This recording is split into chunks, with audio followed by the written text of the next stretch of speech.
Boa noite, pessoal. Como é que vocês estão? Bem-vindos a mais uma live da revista Campo e Negócios. Bom, a gente sabe que a seca tem trazido aí consequências graves para os segmentos ambiental, social e também para o econômico, é claro, né? E para a agricultura não tem sido diferente. Infelizmente, nos últimos tempos, a gente tem enfrentado aí uma grave crise hídrica que está nos deixando meio que sem opções. Sem opções não, você já se perguntou o que pode ser feito a respeito disso? Pois eu te conto hoje. A live vai trazer as tecnologias inovadoras e sustentáveis que podem ser a solução aí para a sua lavoura. Quem estará conosco é o Rodrigo de Miranda, ele é diretor da Plant Healthcare, mas também é engenheiro agrônomo e mestre em agronomia. Eu vou convidá-lo para entrar conosco. Enquanto isso, pessoal, eu peço que vocês convidem os seus amigos, os seus colegas, convidem também o pessoal da fazenda para fazer parte dessa conversa que se estenderá aí por média de 1 hora com vocês, tá bom? Aproveite para já ir anotando as suas dúvidas, colocando tudo no caderninho e passando para a gente aqui, porque a gente vai trazer essa resposta para você aí, tá bom? Eu estou falando um monte aqui, mas eu estou muito empolgada porque o Rodrigo tem um monte de informações para vocês. Pode conferir aí que já ele vai entrar com a gente, tá bom? Eu quero aproveitar também, pessoal, para lembrar você aí e toda a sua turma que está aí entrando conosco, que a gente está renovando o nosso YouTube. Então essa e todas as lives que a gente fez até agora estão disponíveis lá. A gente tem conteúdos específicos também que você nos mandou, que você solicitou e a gente pediu para os nossos especialistas de campo responderem para você. Então dá uma conferida lá, inscreva-se no nosso canal, convide também os seus colegas para fazerem o mesmo, curtam os nossos vídeos lá, porque assim você vai estar incentivando que a gente produza ainda mais, né? A gente conta aí com a sua força, com a sua parceria, porque é por você e para você que o nosso trabalho é desenvolvido o tempo todo, tá bom? Nós acreditamos na agricultura, acreditamos em você e nessa parceria que nos une. Boa noite para vocês que estão entrando agora. Gusto, Roberto, Denis, Aline, é o pessoal aí que está sempre conosco. Muito obrigada, pessoal. Eu estou convidando agora o Rodrigo para entrar conosco, tá bom? Olá, boa noite. É um prazer estar aqui com todos vocês. Prazer é todo nosso. Por favor, eu peço que você se apresente aí para o pessoal que está chegando agora. Bom, eu sou o Rodrigo Egé de Miranda, sou engenheiro agrônomo, formado em Piracicaba, já há mais de 30 anos, e um longo caminho aí na agricultura, também tive algumas passagens na pecuária, mas sempre na parte de pesquisa, desenvolvimento de negócios e também pesquisa e desenvolvimento agrícola, técnico, então misturando a parte administrativa com a parte técnica. E um apaixonado, obviamente, pela natureza e pela agricultura. Ah, somos dois, então. Obrigada por ter aceitado o nosso convite aí, Rodrigo. E eu queria que a gente começasse fazendo um panorama sobre essa crise hídrica, né, que a seca tem trazido, infelizmente, para nós. Claro que não é só São Paulo, não é só uma região específica, eu estou falando de onde eu estou hoje, mas que o Brasil todo tá meio confuso com isso, né? No mesmo dia a gente tem 4 estações, às vezes geada, às vezes pega fogo em tudo. Então como é que tá funcionando esse panorama aí no Brasil? Acho que, em primeiro lugar, a gente tem que entender que as mudanças climáticas, por mais que algumas pessoas sejam céticas e queiram rebater, a gente não está dizendo as causas, mas as mudanças climáticas são um fato, né? A gente tem visto, isso faz parte, os eventos da natureza, eles são recorrentes, então nós já tivemos eventos climáticos na história dessa região do mundo. Aqui em Salto, por exemplo, a gente tem 2 eras glaciais, ou seja, ninguém pode imaginar uma era glacial no Brasil, está documentada na rocha, né? Eu, quando estudante, vim visitar aqui uma rocha onde você vê. Então, a gente tem essas mudanças climáticas que são naturais e, obviamente, a interferência do ser humano agrega mais nessa mudança. Mas eu acho que a gente tem que lembrar que em 2018, talvez nem todo mundo saiba disso, mas em 2018 os especialistas do clima nos alertaram que a gente estaria entrando numa era, uma sequência de 5 anos em que o Brasil sofreria com o clima. Tanto com seca, na região onde tem eventos de laninha, que é exatamente o centro-sul do Brasil, e também excesso de chuva no norte do Brasil. tá? E que pega também aí os países andinos, né? Sim. Então, na verdade, isso aí é uma coisa que já foi falada em 2018. Em 2018 nós já tivemos um clima ruim. Em 2020, quando eu acompanho os dados do Hurricane Center americano, do NOAA, desde 2001, por uma questão até do trabalho que eu desenvolvia na época, eu precisava acompanhar, Claro. Eu comecei a dizer para as pessoas do nosso time, as pessoas do meu relacionamento mais próximo, eu falei, gente, se prepara, porque o Laninha está vindo. E naquela época falavam assim, 30%, 40% de chance, mas assim, a gente analisa as curvas, né? Tudo indicava que a curva realmente teria dificuldade para não acontecer um Laninha. Ninguém sabia a intensidade, e o Laninha foi realmente muito ruim. Sim. O que acontece, e em abril, quando falaram que o Laninha estava saindo do Brasil, né, ou seja, indo embora, o efeito Laninha passou, e realmente ele foi detectado como neutro.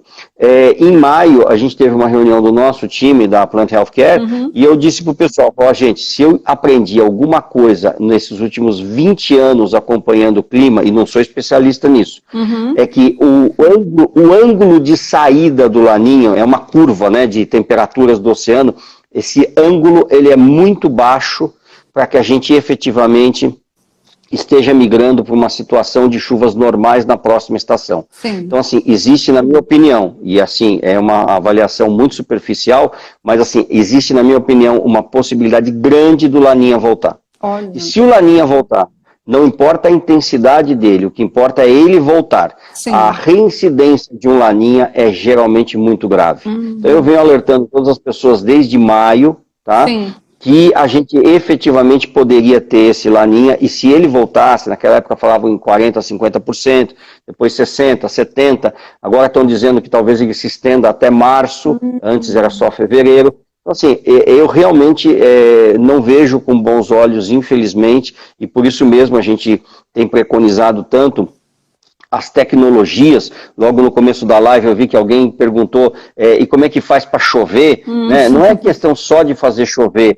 a gente também pode usar diversos artifícios, claro, seja ele de manejo, seja ele de tecnologias, para que você use melhor o recurso hídrico. claro, Né? Então, assim, eu acho que, óbvio que existem métodos de fazer chover, sim. Eu ouvi falar de usinas do interior do estado de São Paulo, que contrataram, inclusive, aquele pessoal que vem de avião, que faz chover realmente. sim. Então, assim, existem métodos? Sim, existem, mas no fundo o que a gente vê é que existem soluções diversas que o agricultor pode adotar, começando por um bom preparo de solo. Se claro, você preparar bem o seu solo, você vai ter um armazenamento de água muito adequado, e isso é importante porque a planta, tendo o armazenamento, quando chover ela guarda. Se você não tiver esse solo bem preparado, essa água vai embora, né? Ou seja, ela não vai ter um depósito, que a gente chama de ela não vai ficar depositada, ela vai correr e pode até causar erosões e tudo mais. Então, um bom preparo de solo aumenta esta caixa do solo, fazendo com que você tenha mais reserva. Sim. Aí você faz diversos tratamentos nessa planta, deixa essa planta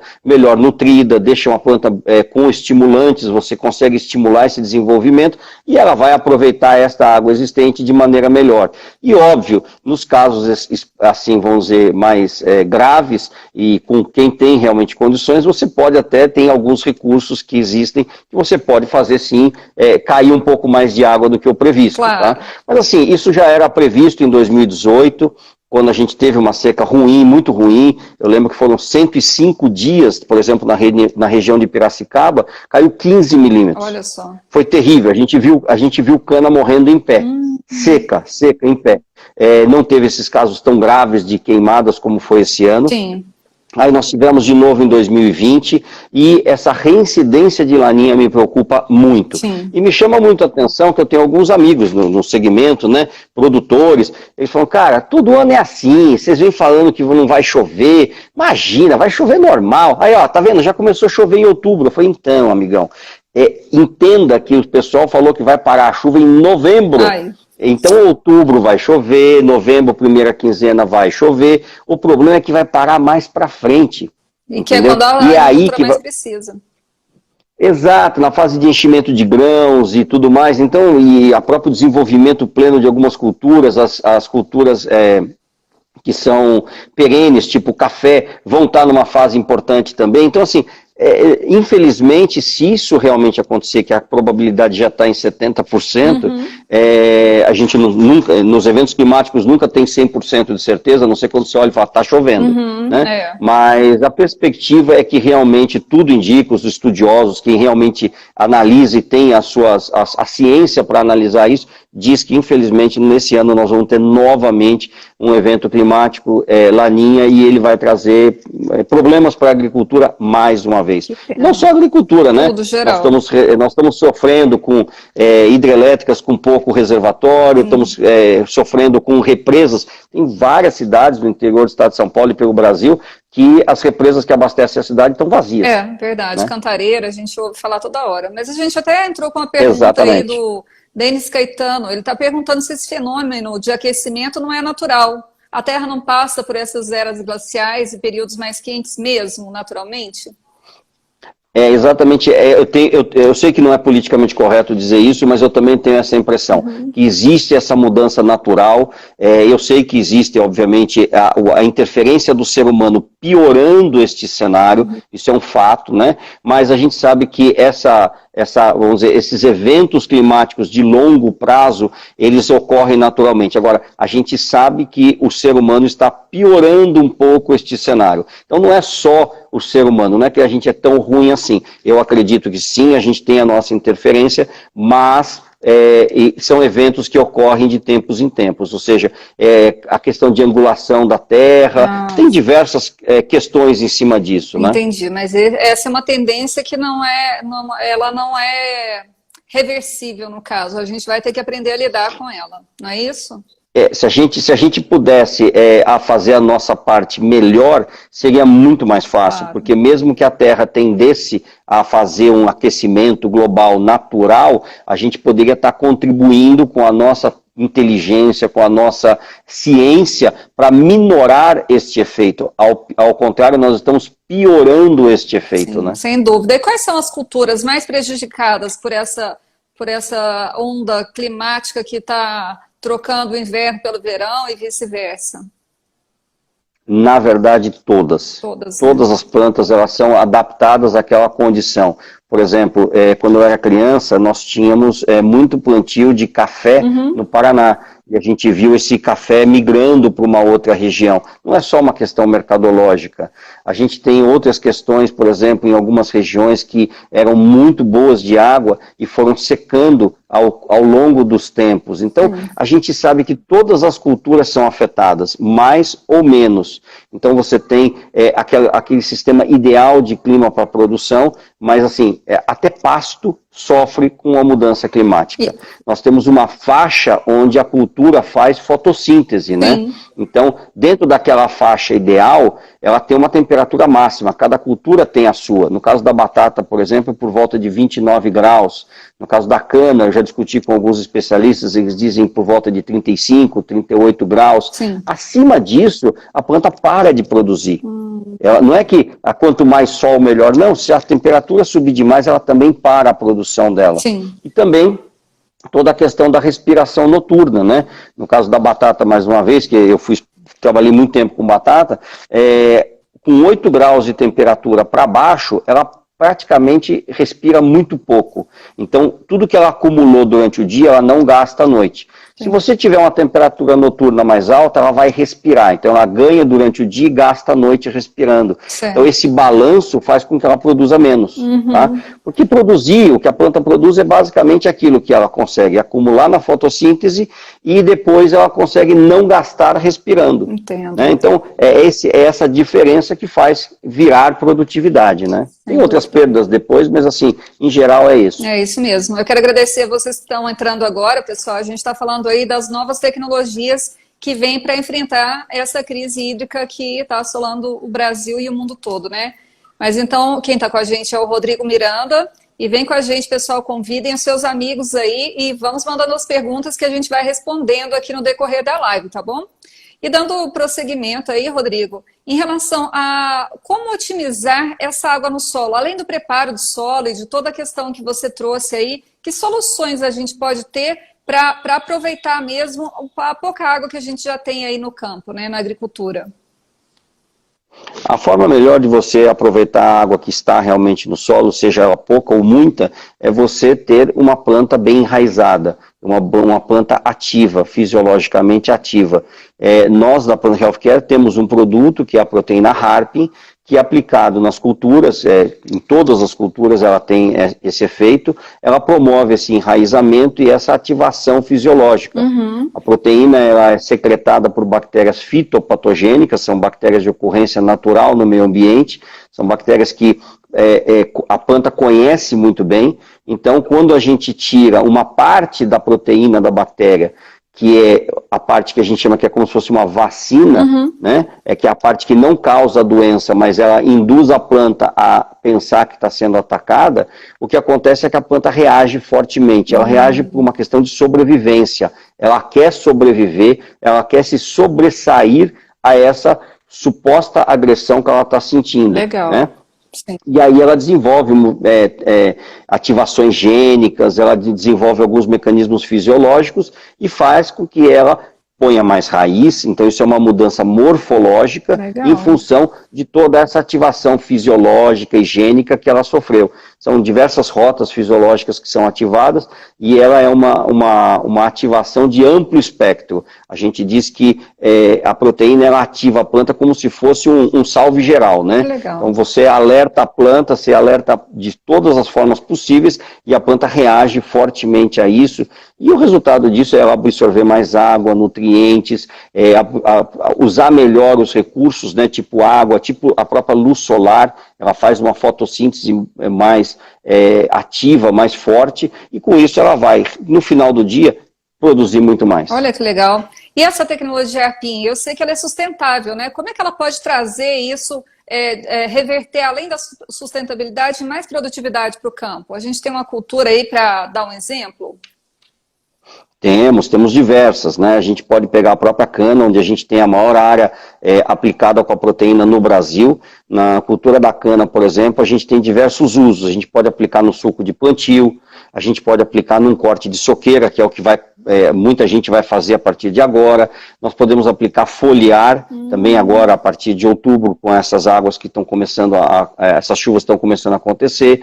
Podemos fazer o que a gente chama de pré-colheita, que é dar aquele upzinho final na cana, 3, 4 meses antes de ocorrer a colheita. Então, legal. Ela é bem, vamos dizer, flexível, ela combina muito bem com outras tecnologias. Nesse momento, no corte de soqueira e no foliar, nós estamos unindo ao controle da broca. Então, o agricultor ele já vai entrar para controlar a broca. E, aliás, num ano seco como esse, a gente está esperando que tenha muita broca. Né? Então a broca vai realmente judiar do agricultor que já está judiado com seca, com geada. Então o controle de broca é inevitável e precisa ser feito. Combinando a proteína Harpin, o que a gente vai ter é uma planta que vai estar mais ativa, mais desenvolvida, vai até usar este inseticida que é colocado de uma maneira muito melhor, e o controle realmente do inseto e ao mesmo tempo o desenvolvimento da planta vão estar muito mais aprimorados, né? Que legal. E a gente tem uma produtividade na cana de quanto a mais? Eu sei que algumas usinas atestaram até 23 toneladas por hectare, é isso? A gente tem vários tipos de resposta em função do tipo de tratamento.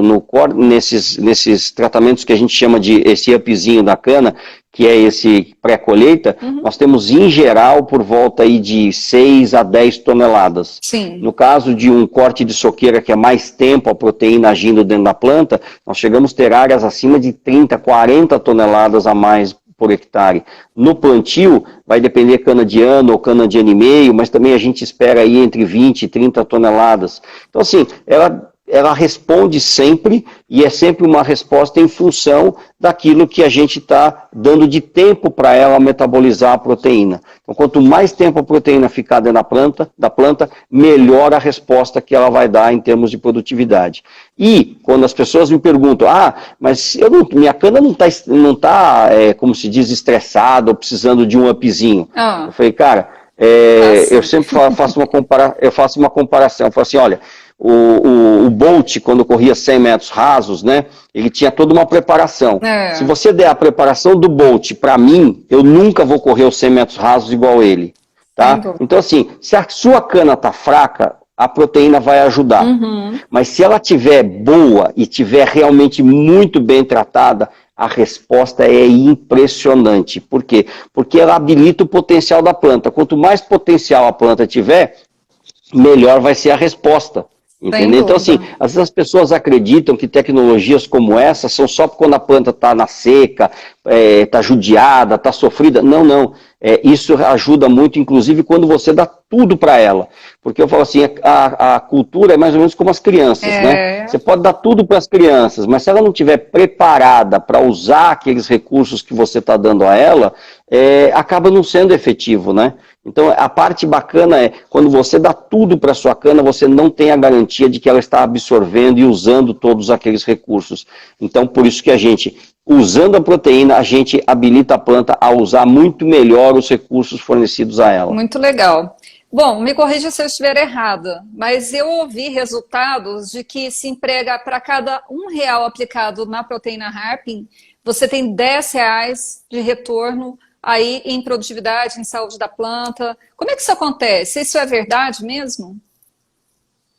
Isso é verdade, isso é verdade. Isso é uma regra que a gente usa entre 8 e 10 vezes o retorno sobre o investimento. Para cada R$1 investido é de 8 a R$10. Assim, isso é um padrão. Já tivemos respostas acima de 20.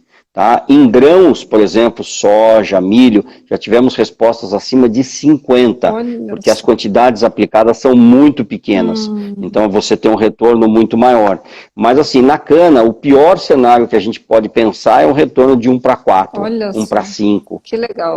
Então assim, o retorno é sempre muito bom, não existe nada melhor do que investir realmente na cultura, porque o retorno é em 12 ou em 15 meses, você tem um retorno muito expressivo. No caso do pré-colheita, a gente sabe que as respostas em toneladas por hectare são menores, mas o retorno sobre o investimento também é de 10. Então você fala assim, pera um pouquinho, estou aplicando um negócio na cana hoje, eu vou colher a cana daqui a 4 meses e ela vai me dar um retorno de 800%. É exatamente isso. Aliás, é essa aplicação pré-colheita que a gente usa para convencer o agricultor. Porque a gente sabe que o agricultor já foi muito enganado, tem muito produto que promete e não entrega, né? E a gente sabe que não dá para você simples e puramente ganhar o agricultor na conversa. O agricultor não é bobo. Ele fala, eu quero provar, eu quero testar. Ou conversa com o vizinho e tal, ele pode até ter já visto, mas ele fala, não, mas eu queria testar na minha fazenda. Então, geralmente, a gente oferece para ele esse tratamento de pré-colheita. Por quê? Porque é uma resposta muito rápida, é tão impressionante, que ele fala assim, mas espera um pouquinho, quer dizer que eu apliquei, no caso são 50 gramas por hectare, e depois, 4 meses depois, eu colhi 8 toneladas a mais? Não é? Eu não estou entendendo. Então, assim, é isso que encanta, e aí fala, ó, se o senhor quiser mais toneladas por hectare, tem outras formas de aplicação. É o mesmo retorno, o senhor vai pôr uma dose maior, de uma forma diferente, e o senhor vai ter um retorno em toneladas maior. Mas assim, a relação de 8 a 10 é uma média bastante consciente de tudo que a gente tem obtido ao longo das últimas 4 safras aqui no Brasil, no mercado de cana. Que legal isso, né? Bom, a gente já tem alguém aí interessado em saber mais sobre o produto, perguntando em que outras culturas pode ser aplicada essa proteína Harpin. A proteína pode ser aplicada em todas as culturas. Fora as culturas, também tem as paisagísticas. Eu tenho dentro do escritório da Plant Healthcare aqui em Brasil, uma jiboia, que inclusive é o símbolo da nossa empresa, as folhinhas da jiboia. Então, e todo mundo que entra no escritório fala assim, não, cara, você passou óleo nessa folha, né? Eu falei, cara, não passei. Pode pôr a mão que você vai ver que não é óleo mineral, vai ficar brilhante. Que legal. A folha parece um espelho. Na pandemia agora, o pessoal fez o favor de ficar 2 semanas fora do escritório e ninguém lembrou da planta. Quando a gente correu lá, a planta continuava intacta, bonita, maravilhosa, brilhosa. Por quê? Porque ela recebe proteína Harpin a cada, sei lá, 4 meses, 5 meses, a gente faz uma aplicação de proteína Harpin nela. Que legal. Dentro do próprio escritório nosso. E tem um pesquisador lá do Fabiano Siqueri do Mato Grosso, quando ele entra no nosso escritório em São Paulo, ele fala assim, cara, como é que você consegue ter uma jiboia? A minha tá caindo os pedaços, eu não consigo. Eu falei, cara, isso aqui é sazon, é amor. Exatamente. Deixa eu só prender o celular de novo aqui, que ele soltou. Espera só um pouquinho. Tá bom. E olha que o clima de São Paulo é bem seco, né? A gente que está aqui sabe que não é fácil, assim, até para nós seres humanos sofremos com esse tempo seco. Imagina as plantas que tem que respirar, que tem que fazer clorofila, tem que fazer fotossíntese, tem que transformar isso em clorofila. Então, é um super sazon, realmente. Exatamente, mas eu falei para ele, eu falei assim, é sazon, cara, é amor. E ele fala, né, fala sério, eu falei, rapaz, é a proteína Harpin, cara. E ele, toda vez que vem, ele olha, e tem, às vezes a gente tem agora videoconferência com ele, por causa desse outro produto nosso, Saori, né? Sim. Que nós estamos lançando na soja, ele é um dos pesquisadores que faz pesquisa com a gente. Então, às vezes a gente está em live com ele, e aí a gente pega e eu viro o computador para a planta assim e falo, ó, continua bonita como sempre. Tá vendo só? Bom, aí a gente tem aí mais pessoal perguntando. Eu não tenho nome, mas é clássico. Pode falar. Você perguntou em quais culturas, e eu acabei não respondendo para você. Então, tem a nossa planta lá do escritório, mas assim, nós temos já hoje trabalhos e excelentes resultados em muitas culturas. Eu não vou provavelmente lembrar de todas, mas eu vou te dizer algumas, tá? Então, vou começar do sul. Nós tivemos já trabalhos em uva, pêssego e mirtilo, tá? Nós temos trabalhos em cana-de-açúcar, temos trabalhos em soja e milho, trigo, temos trabalhos em batata doce, beterraba, cenoura, feijão, tem um monte. Então, café, os nossos resultados em café são impressionantes, chamam muito a atenção. Muito legal. Tá? Bom, e por ser... Então, assim, pode falar. Nós temos, e não só isso, a gente tem condições de fazer realmente as recomendações de uso para muitas outras culturas. É que realmente a gente não tem como dar foco em tudo, mas sempre que alguém nos desafia, como eu posso aplicar nessa cultura, e recentemente foi a cenoura, né? Nosso pessoal de campo falou assim, tem um produtor de cenoura aqui na região de Uberaba, está querendo fazer uns testes e tal. Eu falei, cara, vamos lá. Me fala como é que é o sistema de produção dele, tal, fizemos a recomendação. Bom, a pré-avaliação do campo, nós já estamos com 20% a mais de diâmetro nas cenouras. Isso porque nós não chegamos nem no final do ciclo e não começamos nem a avaliar o pós-colheita, porque a proteína também atua em pós-colheita. Então, por exemplo, na Califórnia, a gente tem a aplicação da proteína em maçã gala, e ela tem um armazenamento muito melhorado em função do uso da proteína. Muito legal isso. A gente fez estudo... tem alface. O alface também a gente fez teste no Brasil. A gente conseguiu deixar um alface na sombra e ele não apodrecer por mais de 14 dias. Esse ensaio foi feito ali em Bauru, no grupo Sato, né? Eles produzem bastante... tudo bem que a gente perdeu uns 2 ensaios porque o seu Sato comeu o nosso ensaio. Mas depois no terceiro a gente pediu, seu Sato, por favor, deixa. Eu vi que estava começando a murchar, comeu. Eu falei, então, o senhor dessa vez o senhor não coma, por favor. É o nosso ensaio, ele está aí, ele está esperando para ver quanto tempo vai durar. Mas assim, isso acontece. Trabalhar com agricultor é muito divertido e a gente aprende muito, né? Sem dúvida, é verdade. Bom, é muito bom, é isso mesmo. E eu tenho aí 2 perguntas que a gente pode responder de uma vez só. Clas Comunica é o nome do nosso seguidor aqui, junto com Augusto Silvestre. Ambos estão perguntando qual a dosagem que se aplica, por exemplo, em cana, café e soja para obter o melhor resultado possível. Em soja a gente aplica uma dosagem que são 35 gramas por hectare foliar, mas a gente pode usar também via micron, que é aquela pulverização que ocorre quando você está plantando. No caso do micron, são incríveis 20 gramas por hectare. E na folha são 70. No caso da cana, a gente tem desde 50, que é no pré-colheita, temos 70 gramas no foliar, que são alguns meses antes do pré-colheita, temos os 140 gramas tanto no suco do plantio quanto no corte de soqueira. Então, de acordo com a forma de uso, você tem uma diferente aplicação. No caso do milho, a aplicação foliar são 35 gramas, e no caso do micron em milho, são incríveis 7 gramas por hectare. Caramba, é muito... Então, assim, é um produto que a dosagem é muito baixa, tá? O pessoal fala, mas tem que ser baixa mesmo, porque o produto é caro. Falei, cara, caro é você pagar e não ter. Não ter o resultado, entendeu? Então, sem dúvida. Eu venho batendo muito, há muitos anos, já mesmo antes de trabalhar com a proteína, eu falo assim, gente, vocês não podem pensar em custo por hectare. Sim. Eu falo, a Volkswagen não pensa em custo por dia de produção de carros, ela pensa em custo por carro produzido. Sim. Então, assim, você pensar em custo por hectare não faz sentido, porque o que faz sentido é quanto custa cada unidade que está saindo da minha produção.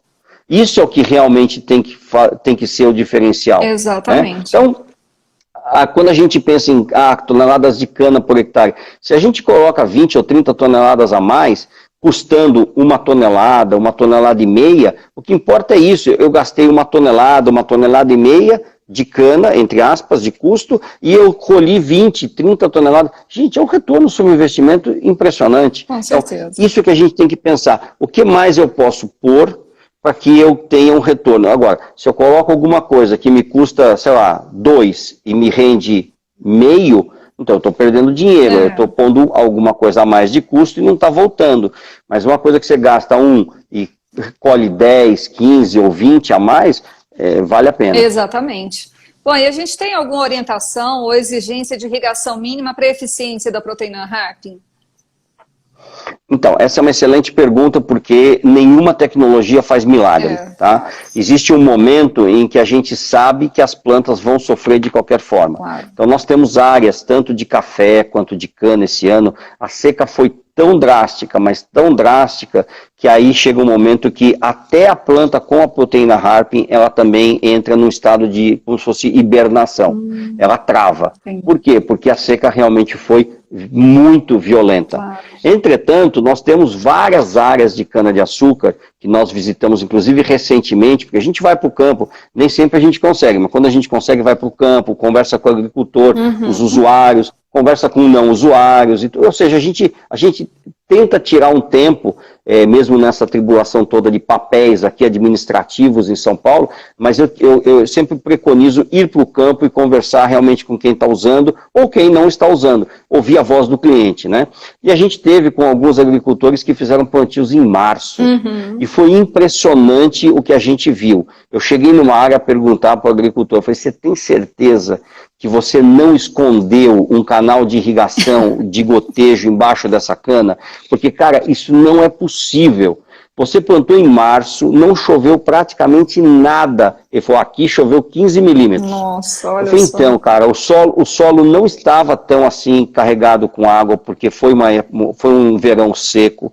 Você plantou meio no risco, pôs a proteína, a gente fica feliz, Claro. né? Mas assim, nem às vezes em condições normais eu consigo ver uma cana como essa. Olha só, Né? que legal. Até mandei para um pesquisador lá de Minas, né? O Daine, né? Eu estava na propriedade do Álvaro Angarten e mandei uma foto do Álvaro, do canavial do Álvaro, mandei para o Daine lá em Campo Florido. Eu falei, Daine, aqui, sua cana tá bonita, mas a do Álvaro também tá. E assim, é uma coisa impressionante. E aí fomos em outras propriedades de pessoas que usaram também agora, nesse último plantio do começo do ano, e assim, nos chama muito a atenção. A gente está acostumado com os resultados, a gente obviamente, sem puxar sardinha, mas a gente está acostumado a ser feliz quando a gente vê alguém usando, porque realmente a gente vê o agricultor sendo bem sucedido, mas assim, os resultados que a gente viu esse ano nos surpreenderam. Que legal. Porque eles foram muito acima da nossa expectativa. Então assim, existe um limite para isso? Existe, Claro. Lógico que existe. Vai chegar um momento que todo mundo vai sofrer, mas nesse ano, nesse sofrimento que foi de água e de mesmo ou seja, nos solos arenosos piores, né, mas num solo com mais capacidade, um pouco menos sofrido, nos chamou a atenção que onde a gente esperava que a proteína não ia dar conta de realmente dar suporte a essa planta e trazer realmente um resultado fantástico, ela deu. Olha que legal. Então ela nos surpreendeu positivamente. Existe o limite? Existe. Neste ano, nas condições que nós vimos, quem usou realmente não conseguiu achar esse limite, porque foi impressionante o que a gente viu no campo. Muito legal. E por falar em limite, em condições climáticas e tudo, o Gusto Silvestre trouxe uma pergunta bem interessante. Como é que a proteína Harpin ela enfrentou essas últimas geadas mais fortes? Vocês tiveram alguns exemplos no campo aí? principalmente o Triângulo Mineiro, Alto Paranaíba, né, tiveram os cafezais lá bem afetados pela geada, pela seca, depois queimou tudo, enfim, foi uma tragédia por ali. É verdade. Na Europa e no Chile, a proteína é usada como um produto anti-geada, vamos dizer, anti-efeito negativo da geada. No Brasil, a gente já vem perseguindo, tentar provar isso, e a gente não tem, assim, tantos resultados. O melhor dos resultados que a gente teve, que foi até meio sem querer, tá? Porque numa área em que o produtor tinha feito um corte de soqueira, ele fez o corte de soqueira e a planta brotou. Sim. E aí veio a geada, foi ali na região, acho que de Barretos, se eu não me engano, tá? Sim. E veio uma geada muito forte, mas deu uma lambida na propriedade dele, e ele percebeu que na área que estava tratada, a planta não sofreu. Nada. E ele nos chamou, fez um vídeo. Você tem um pouquinho de queima, mas assim, praticamente nada. Olha que legal. E também lá na área que a gente tem lá do Megacana, em Campo Florido, que é no CADI, né, no CADI ali do Megacana, eu chamei a atenção na visita recente que eu fiz lá, eu chamei a atenção de todo mundo que nas áreas que você tinha a proteína, estava menos marcada um efeito de uma geada leve, não era uma geada forte, mas foi uma geada leve, então ela pegou aquela planta, aquela folha que estava fechada ainda no cartucho superior, né, na parte apical. Sim. Então, ali você via que na área não tratada tem alguns riscos, né, que eram de geada. Eu até cheguei a perguntar no dia que eu visitei, eu falei assim, o que é esse risco branco que está aparecendo? Aí o Daine falou para mim, falou assim, não, isso aí é da geada. Eu falei, e por que na nossa área não tem isso? Ele olhou e fez assim... Sei, né? Tipo assim, você que tem que me dizer, né? Aí, ou seja, a gente sabe que tem esse efeito para prevenir esse efeito negativo da geada, é muito usado em cerejas no Chile, é usado em hortaliças na Europa, né? Os nossos times no Chile e na Europa já preconizam o uso, tem a forma certa de usar, doses e tudo mais, mas no Brasil a gente vinha perseguindo e esse ano, devido à intensidade das geadas, a gente conseguiu. A gente chegou a pegar áreas no ano, acho que passado ou retrasado, áreas que têm histórico sempre geada, sempre. Pois não é que a gente aplicou e não deu geada lá, foi gear 100 metros, 500 metros para frente. Não deu para fazer a avaliação que vocês queriam, então. Não. Então, esse ano a gente não estava preparado, porque a gente cansou. Falou, não vou ficar todo ano que vai falar que vai dar geada, a gente vai, tenta e não consegue. Né? Caçador de então, beleza, vamos deixar... Tipo assim, vamos deixar acontecer. E depois não é que aconteceu, e aí a gente conseguiu. O agricultor nos chamou ali da região de Barretos, a gente foi lá, documentou, até o próprio ele próprio falando sobre isso, né? E depois, nessa visita ao CAD ali do Megacana em Campo Florido, que a gente percebeu também essa questão, não foi intensa, mas dava para ver que uma planta sentiu mais do que a outra os efeitos da temperatura baixa. Que interessante. E continuando com o assunto efeitos aí, uma pergunta bem interessante que a gente tem. Existe algum estudo se com a aplicação da proteína HARP houve alguma modificação nas propriedades, sabor, qualidade do produto final, no caso especificamente das hortaliças e dos grãos, né, que são comestíveis por nós seres humanos? No nosso estudo em pêssego, ficou comprovado que o pêssego tinha um maior tamanho, uma melhor coloração e era mais doce. No caso da cana, a gente consegue, não em 100% dos casos, mas a gente consegue em algumas situações, vamos dizer uns 30%, 40% dos casos, agregar maior quantidade de açúcar por tonelada de cana. O que é então, muito desejável. Isso, então assim, a gente sabe que sim, a proteína tem o potencial de trazer o que a gente fala de BRICS, né? Isso é medido também lá na laranja da Flórida, então nossas aplicações na Flórida, o pessoal fala que também tem um teor de açúcar na laranja mais alto, então a gente percebe que sim, existe um efeito em cima do sabor. A gente não tem nenhum estudo específico, outros tipos de sabor, né? Sim. Essas, vamos dizer, as características organolépticas dos alimentos, né? Mas a gente sabe que sim, a planta melhor nutrida, a planta com uma fisiologia mais ativada, ela vai trazer realmente uma melhor constituição. Entendi. No caso da batata, a gente aumenta o teor de sólidos da batata. Então, se é uma batata para a indústria, por exemplo, a gente tem uma maior quantidade de sólidos, que é o que você quer a hora que você vai pôr essa batata na indústria para fazer uma pré-frita congelada, por exemplo. Sim, né? claro, a massa dela já fica Isso. no teor desejável, né? E exatamente. voltamos com a pergunta bem interessante agora do Gusto, novamente. Obrigada, Gusto, pelas perguntas aí. Vão mandando o pessoal que a gente vai respondendo. O produtor que aplica numa safra, ele tem que aplicar novamente na nova safra? Eu acredito que ele está se referindo à cana, e ele está dando exemplo. Um produtor que está no 10º corte pode ir para o 11º ou 12º corte com a Arpin, ou ele tem resultados? Como é que funciona? Na verdade é uma boa pergunta também, que às vezes as pessoas falam, esse produto tem efeito residual, por exemplo, nas culturas onde, por exemplo, nas culturas perenes ou semi-perenes, se você aplica, no ano seguinte você precisa aplicar de novo, o que a gente recomenda é que faça essa reaplicação, porque é economicamente viável. Mas nós já temos estudos que mostram que o efeito da proteína, ele continua dentro da planta, ele vai reduzindo com o passar do tempo, ou seja, não é que ele vai ficar eternamente, ele vai caindo, ou seja, vai tendo o que a gente fala, uma redução do efeito. Sim. Mas, quando você reaplica, você faz aquilo voltar de novo a um nível desejável, então, e sempre economicamente viável. Então, vale a pena reaplicar? Vale. É necessário? Se você não reaplicar, você vai continuar colhendo algum benefício. Sim. Mas a gente sempre recomenda para que você sempre mantenha a planta num certo nível. O que a gente fala, não adianta você fazer uma academia por 3 meses, você vai ficar mais malhado e tal. Se você parar, você vai perdendo aquela massa muscular. Entendeu? É mais ou menos a mesma coisa. É o mesmo com o alimento, é o mesmo com a água, né? Tudo tem que ser mantido ao longo do tempo. Não dá para aplicar uma vez, fazer uma vez e parar, né? É verdade. Não, se fizer e parar, vai ter um benefício. Mas se você mantiver essa aplicação, você vai manter e vai preparar cada vez mais a planta.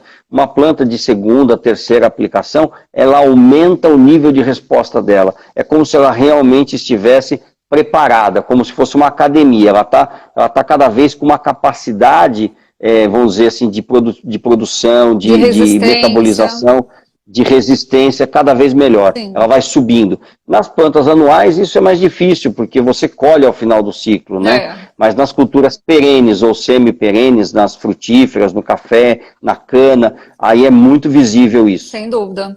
E Rodrigo, só voltando ao tema inicial, para quem entrou agora, pessoal, a gente está trazendo aí, inclusive, as tecnologias inovadoras para enfrentar o estresse hídrico, as crises hídricas que tem assolado o Brasil todo. E eu queria saber de você, por que a Arpin é sustentável? Vamos explicar isso, que no começo você fez um resuminho aí. A gente pode explicar isso melhor? Ela deixa residual no meio ambiente? Como é que funciona? Não. A proteína, ela é, na verdade, proteína. A proteína é completamente natural, ela é produzida por bactérias, ou seja, é de ocorrência natural na agricultura e no meio ambiente em geral. Sim. Então, essa proteína, quando ela está em contato com o meio ambiente, ela se degrada muito rápido. Por exemplo, a proteína em contato com o solo são 8 minutos para se degradar completamente. Que legal. No caso das plantas, você aplica na planta, ela não penetra na planta.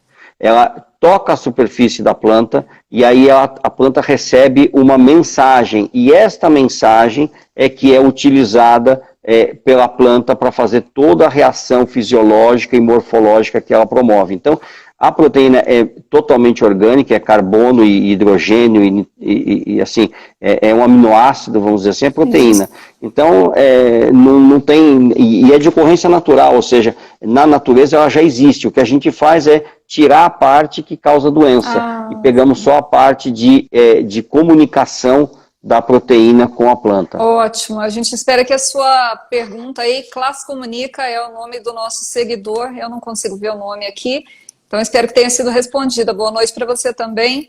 E Rodrigo, florestais, eles também, essas espécies florestais que a gente tem, eucalipto, pinos, enfim, seringueira, madeiras nobres, podem também receber essa proteína? Ela tem algum resultado nas nossas florestas?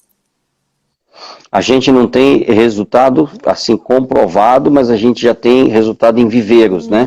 Ou seja, nos viveiros de muda, sim, ela tem mostrado um resultado bastante interessante. Não existe nenhum trabalho feito a campo de longo prazo, mas a gente sabe que por ser um vegetal, ele com certeza responde à proteína, não existe a menor dúvida a respeito disso. Que legal. Eu tenho, por exemplo, eu faço mudinhas de araucária em casa, né? Todo ano, quando tem pinhão, eu sempre seleciono os pinhões mais bonitos e vou fazendo umas mudas, né? Que bacana. E depois eu saio plantando, né? Não dá muito, deve dar umas 10, 12 por ano, mas eu tenho esse gosto, né? É verdade. E aí o que acontece é que eu vejo que nos meus pinhões, né, eu faço o tratamento do pinhão e depois eu faço o tratamento da muda antes de transplantar. E isso tem um reflexo bastante interessante. Agora, nunca comparei entre tratado e não tratado. Sim. Mas você percebe que o desenvolvimento deles é bem bacana. É bem mais rápido, né? Deu uma travadinha aí no final, Sim. mas deu para entender que o desenvolvimento fica mais rápido, então, nas florestais, no caso, né? Isso, exatamente. Tem um efeito positivo, sim. A gente tem trabalhado com uma reflorestadora, eles estão começando a testar e fazer algumas checagens internas deles, né? Sim. Eles têm um plantio muito grande e eles querem comprovar esse efeito. Então, a gente sabe que é mais a longo prazo, mas a gente vem conversando e suportando essas discussões. Claro. Bom, o assunto agora eu acho interessante a gente entrar num outro tema que é tão importante quanto fitossanidade. A Plant Health Care tem algumas soluções também que a gente sabe, especialmente aí ferrugem da soja, né? É o que tira o sono dos produtores hoje. E, infelizmente, a gente ainda não tem, ou não tinha, eu quero até que você fale sobre isso, uma solução eficiente o suficiente, né? Eficiente o suficiente, vamos até rimar isso daí, para combater esse pesadelo. O que você tem para dizer para nós de inovação, de solução para esse problema aí, Rodrigo? A gente tem o lançamento do Saori aqui no Brasil. Esse lançamento está sendo em parceria com a Nutrien. Foi um acordo que nós fizemos com a Nutrien, nós desenvolvemos e nós fizemos todo vamos dizer, o posicionamento dessa tecnologia aqui no Brasil. Foi um lançamento até que foi antecipado à matriz, então no Brasil foi mais rápido o processo e a gente conseguiu lançar antes até da própria matriz da PHC nos Estados Unidos. Legal. Né? E em parceria com a Nutrien nós estamos lançando esse ano nas áreas principalmente aí de Goiás, Minas Gerais, São Paulo, Tocantins. Nós estamos lançando o Saori, que vai trazer uma nova experiência no controle de doenças na cultura da soja. Legal. Ele está registrado nesse momento só para ferrugem, mas o uso dele é em tratamento de sementes. Olha. E é uma coisa assim que foi um desafio para a mente dos cientistas, né? Porque ninguém acreditava, o próprio Carregal fala no depoimento dele, que nem ele acreditava que um produto aplicado em tratamento de sementes poderia controlar a ferrugem da soja. Olha, né? só. E realmente aconteceu. Só que como ele é aplicado na semente, então ele protege a soja de ponta a ponta. Então, as doenças pelas quais ele não está registrado, ele controla também. Quais são elas? Então, assim, você tem todas as manchas, né, que a gente fala, as doenças de final de ciclo, você tem cercóspora, você tem, agora me falhou o nome das doenças, mas você tem doenças de solo. Linfoma, né, isso, exato. Todas elas, as doenças que a gente fala, as DFCs, as doenças que ocorrem durante o vegetativo, todas elas são controladas pelo Saori. Então o Saori ele traz um vegetativo mais limpo, ele empurra a ferrugem da soja para começar mais tarde, como a soja vem com menos, vamos dizer assim, potencial de inóculo desde o vegetativo, você começa a ter a doença mais tarde. E a gente sabe que a doença mais tarde, depois que já encheu o grão, ela já vai afetar muito pouco a produtividade, né? Verdade. Então, essa é o grande diferencial do produto, é você fazer a planta nascer e se desenvolver de uma maneira mais sadia, mais saudável, você empurra a ferrugem pelo menos uns 7 a 14 dias a mais, ou seja, ela vai começar mais tarde, então o potencial de desenvolvimento dela e de dano vai ser menor. E além disso, uma coisa extremamente importante, né? Quando você tem um vegetativo mais saudável, você mantém mais as folhas do bacheiro da soja. Sim. Essa folha do bacheiro é a poupança da planta. Lá no final do ciclo dela, ela não vai mais ter condição de ficar fazendo fotossíntese e tudo mais. Isso já caiu bastante. Então ela vai contar com o quê? Com toda a reserva que ainda está na planta. Às vezes as pessoas falam, a pessoa fala tanto de folha do bacheiro, para que serve folha do bacheiro? Fica escondida lá, não faz fotossíntese, não faz nada, por que eu tenho que manter a folha do bacheiro? Eu falo assim, amigão, isso aí é igual a poupança que você faz aos 18, aos 20, aos 25, aos 30, aos 35... Um dia lá aos 70, 80 anos de idade, você vai lembrar dessa poupança e falar, ainda bem que eu guardei. É isso, entendeu? Mesmo. Então é isso. É a poupança da planta. É uma folha que realmente está escondida no subbosque da planta e que não tem realmente uso no ponto de vista assim, de fazer fotossíntese e tudo mais. Mas é alguma coisa que a planta criou, entendeu? Ela fotossintetizou, está lá, é uma reserva. Se você perder no solo, ela não vai ajudar nada você a encher grão. Mas quando você tem ela na planta, ela vai encher grão. E ontem, conversando com um produtor da região de Itapetininga, numa apresentação de resultados, que a gente fez trabalhos com ele no milho e na soja, eu comentei isso com ele e falou, rapaz, aqui na região a gente fala que quando a folha do bacheiro a gente consegue preservar mais, você pode ter certeza, vai passar de 80 sacos por hectare a soja. Tá vendo só? Fica aí a dica para vocês que estão se perguntando que produto é esse, hein? Estamos falando aí do Saori. Saori. E o Saori é tão sustentável quanto a proteína Harpin? Fala um pouco disso aí pra gente. Saori, ele foi registrado como fungicida, mas ele é derivado de proteína Harpin, ou seja, ele é irmão da proteína Harpin, ele é uma parte desta proteína Harpin. Então, ele é totalmente orgânico, totalmente sustentável, não vem, obviamente, das mesmas bactérias que produzem a proteína Harpin, tem outras fontes. Legal. Né? Essa é a nossa tecnologia, a nossa expertise mundial, é realmente fazer produtos que são dentro dessa plataforma que a gente fala, que chama PRETEC, né? Que é Plant Resistance Elicitor Technology, é uma tecnologia de elicitação de resistência de plantas. Então, a gente tem essa tecnologia e tem várias áreas. Essa tecnologia do Saori é apenas uma delas, Sim. de uma das famílias de produto, que é a que a gente chama de família Inatus, que está na parte de controle de doenças. Nós temos uma outra família que a gente chama de T-Rex, que são os que estão trabalhando muito mais com nematóides e também resistência à seca, Legal. Mais ainda do que a proteína Harpin, e nós temos uma outra família chamada de YMAX, que é focada exclusivamente em melhorar desempenho e produtividade. Que legal, então tem a solução completa de ponta a ponta aí, né? O que não falta é solução. É isso mesmo. E já está disponível? O Gusto está perguntando aí, especialmente o Saori. Já está disponível sim, o Saori já está indo para o mercado, as sementes já foram tratadas, quem tiver realmente interesse pode entrar em contato com a gente tem condições realmente de ainda comercializar alguma coisa do produto, apesar de que as quantidades foram muito pequenas que nós trouxemos, Sim. Porque o produto foi aprovado pelo Ministério da Agricultura no final de dezembro. Ah, foi agora. Então, vai fazer um ano ainda. Foi agora. Normalmente nenhuma empresa lançaria um produto tão rápido no mercado, mas nós resolvemos falar, não, nós vamos lançar. É isso e aí. Tem sido uma correria imensa, gigante. O produto foi produzido agora no começo de junho nos Estados Unidos, já veio para cá, veio de avião, para chegar mais rápido, porque a gente estava com medo dos containers e dos navios, porque realmente a parte logística mundial está muito complicada. Então mandamos o produto para o Brasil de avião, chegou, foi desembaraçado, já está realmente, vamos dizer, pronto para uso, né? E a gente já tratou uma boa quantidade de sementes. Muito bom saber disso, mas soluções são sempre bem-vindas, né? Bom, e esse pacote todo está disponível para a agricultura orgânica também, pelo que eu pude entender, né?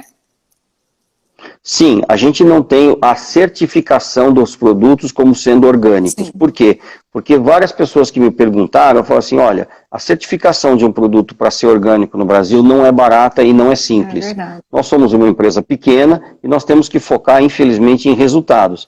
Mas caso tenha alguma associação, algum grupo de produtores que tem interesse na proteína, teste, fala, não, cara, gostei, mas precisa ter certificação, a gente pode sim fazer a certificação, nós já temos essa certificação na Europa, temos nos Estados Unidos, fomos já premiados pelo EPA Opa. como um produto orgânico. Então, assim, é simples para nós, porque o nosso produto é puramente orgânico, não tem nem como dizer que ele não é.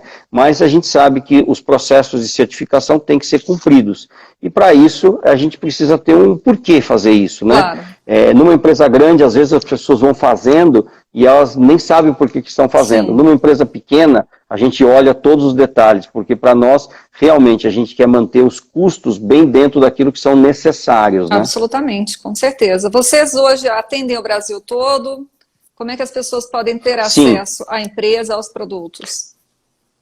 100% do Brasil. Quando a gente não tem atuação, por exemplo, nós temos uma parceria em cana-de-açúcar, em toda a área de atuação da Coplacana, nós temos um produto chamado H2Copla, que é a proteína Harp, que a gente foca no mercado de cana-de-açúcar, mas a Coplacana também vende para outros cultivos nessa área de atuação dela, que são em 5 estados do Brasil: Goiás, Minas Gerais, São Paulo, Paraná e Mato Grosso do Sul.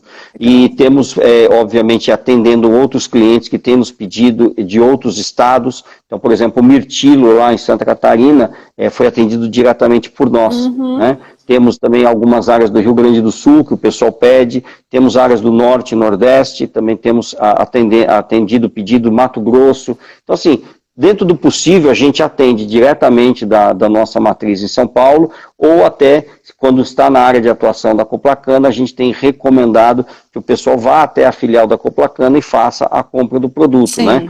Porque para eles é até mais fácil, mas a gente não tem deixado ninguém querendo usar não e não tenha conseguido. A forma de falar com nós é muito fácil, são as nossas redes sociais da PHC Brasil. A gente está no Facebook, está no Instagram, nós estamos no YouTube, onde nós temos diversos vídeos da proteína, da atuação, do Saori. A pessoa pode realmente, vamos dizer, aprender bastante. Temos também o nosso LinkedIn e temos o nosso e-mail, que é o phc-brasil, com S, @planthealthcare, como a companhia, .com. Então, pode nos mandar um e-mail, pode entrar pelas redes sociais. A gente, assim, não vou prometer que a gente vai responder em minutos, né? Mas a gente sempre tem a equipe focada, olhando, para tentar responder sempre no dia seguinte, porque daí é isso que o agricultor precisa, né? Uma resposta rápida. Sem dúvida. Isso que todos nós precisamos, ainda mais nesse momento que a gente tem trazido aí a crise hídrica, né? Pessoal, vocês que entraram agora, eu quero agradecer a presença de todos vocês aí. O tema de hoje são as tecnologias inovadoras e sustentáveis para combater essa crise hídrica que a gente tem vivido até aqui, né? E quem está conosco é o Rodrigo Miranda, ele é diretor da PHC, que é a Plant Health Care. E a gente está falando sobre as soluções para todos os cultivos, para as culturas brasileiras em geral. Então, quero lembrar vocês aí que essa live e todas as outras ficam gravadas no nosso canal no YouTube, Campo e Negócios. Então, se você quer saber um pouco mais, se inscreve lá também, tá? Nas nossas redes sociais também, Facebook, Instagram, LinkedIn, nós temos todas as informações para você. E agora chegou aquela hora tão esperada. Rodrigo, nosso parceiro aí, está com a gente começando agora, mas a gente já conhece a história há muito tempo. A gente vem acompanhando os estudos, as pesquisas com a tecnologia Harp. A gente apoia as tecnologias sustentáveis, a revista Campo e Negócios também é. E falar em sustentabilidade, a gente quer sortear aí 3 meses de revista Campo e Negócios. Você escolhe, Rodrigo, qual delas você quer sortear. Nós temos a Florestas, a Grãos e a Hortifruti entre os presentes aí. Quem quer ganhar, levanta a mãozinha já, que a gente já vai falar o nome de alguém. A gente, no caso, o Rodrigo, né, Rodrigo? E vai aparecer para mim aqui também os nomes? Sabe essas pessoas que estão aí? Anderson Novares, sou desenvolvedor de mercado da Plant Health. O Guto Silvestre, Cebolicultura Brasil, você consegue ver esses nomezinhos aí? Sim, agora sim, o Anderson. Você passa o dedo e escolhe uma dessas pessoas que estão conversando com a gente aí. Vamos colocar aqui, eu já tinha escolhido um aqui, peraí. André Luiz. André Luiz. Vamos ver quem é o André Luiz. André Luiz. O André Luiz, o Denis Caetano, que está com a gente desde o começo da live, fez pergunta, merece aí ser premiado. Isso mesmo, Denis Caetano, parabéns, André Luiz também, parabéns para vocês, agricultores. O Gusto Silvestre eu vou dar para ele também, porque ele fez um monte de perguntas, estava interessado, estava comprometido. Ele estava mesmo, realmente. Pessoal, vocês três, então, aí ganharam a assinatura de 3 meses da revista Campo e Negócios. E eu quero que vocês mandem um direct para nós com os seus dados, aí, o seu telefone, para que a gente entre em contato, né? E assim tenha o seu endereço também. Então, direct para o Campo e Negócios aqui no Instagram, tá bom? E essas informações que a gente precisa aí, certo? André, é um prazerzão estar com você, conhecer o seu trabalho. Enfim, o seu conhecimento, ele é contagiante. Eu aprendi um monte na live hoje, então imagina as pessoas que estão aí conosco, né? O pessoal está falando que é fã da revista e nós somos fãs de vocês também, hein? Quero agradecer o Denis, o Gusto, quem foi o outro que ganhou? André Luiz, Júlio Donizete Matos, do Mato Grosso, também está sempre com a gente aqui, Maione Souza, todos vocês aí, pessoal, é um grande prazer tê-los conosco aqui. E eu peço que vocês continuem, a gente tem lives aí muito, muito importantes, vão direto ao assunto, focadas no que você quer saber, nas soluções que você precisa no seu campo, porque é nosso interesse que você produza mais. Nós somos consumidores, somos, né, do alimento que você produz, do algodão que você produz e nos veste. Enfim, o nosso agradecimento aí é ilimitado a todos vocês. E a você também, Rodrigo, claro, que nos traz essas soluções aí para que a gente possa seguir adiante, né? Deixo com você a palavra aí também, então, para que você fale um pouco também aí da sua expansão, das suas inovações, de tudo que a PHC pode oferecer aí daqui para frente também. Sim, eu agradeço aí a oportunidade, é sempre muito bom trazer informação ao agricultor.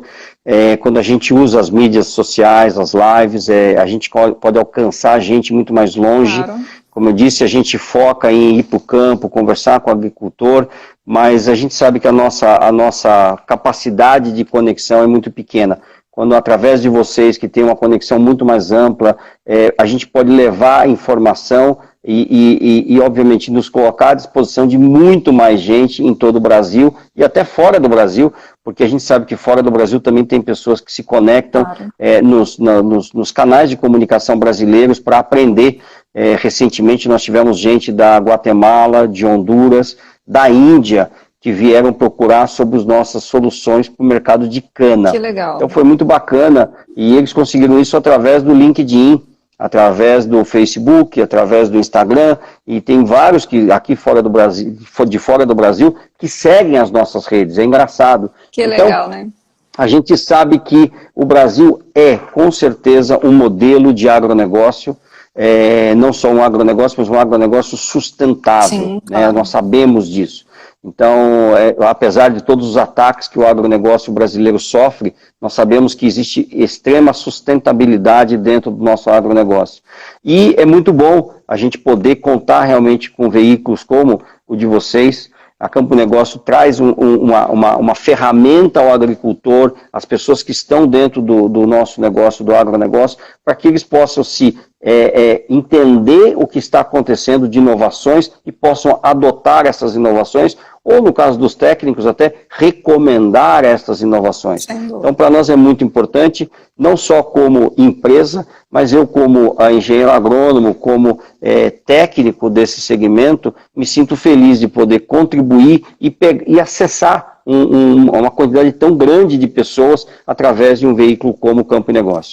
Muito obrigada mesmo. O pessoal está elogiando a live, o papo também, e realmente foi um papo super agradável, nem vi o tempo passar, mas enfim, eu agradeço demais a vocês, e quem não ganhou a revista e ficou com vontade de ler um pouco mais, eu deixo para você o telefone aí, é o 34 DDD 98848 5093. Se você quer ter uma assinatura, ligue para a gente aí, 34 98848 5093. Se você quer um contato aí pelas redes sociais, Campo e Negócios no Facebook, no Instagram e no YouTube. A gente está à disposição para responder todas as perguntas aí. Sobre a caneca também, o pessoal está perguntando. Muito obrigada, gente. É uma caneca bonita mesmo, né? Toda vez que eu faço live, o pessoal pergunta dela aí, Campo e Negócios Lives.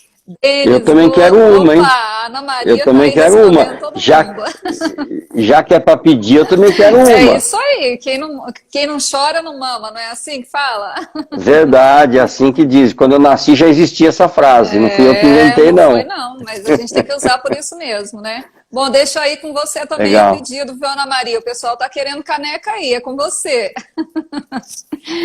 Rodrigo, meu muito obrigada de coração pela oportunidade de entrevistá-lo e deixo as portas abertas aí para sempre que você quiser e puder compartilhar mais resultados, mais pesquisas, mais campo, mais produtividade. É isso que a gente quer levar aí para os nossos seguidores, para os nossos assinantes e leitores, tá bom? Excelente. Parabéns pelo trabalho e muito obrigado mais uma vez pelo convite e pela oportunidade. Igualmente Alô? agradeço a você. Aí cortou um pouco a sua internet, mas ó, a Ana tá Não, falando que o que vai eu ganhar disse, também, viu, Rodrigo? tá bom, oba, oba. Eu estou dizendo assim, parabéns pelo trabalho e muito obrigado mais uma vez pela oportunidade. Foi um grande prazer. Prazer é todo nosso. Sinta-se à vontade para voltar quantas vezes quiser. Um abraço para você. Obrigado, obrigado. Fiquem com Deus, Um abraço, pessoal, e até a um abraço a próxima. todos. Fiquem com a gente aí então. Anota aí, YouTube, inscreva-se lá e tenha esse e muitos outros conteúdos, tá bom? Um beijo para vocês e boa noite. Tchau, tchau. Tchau, tchau.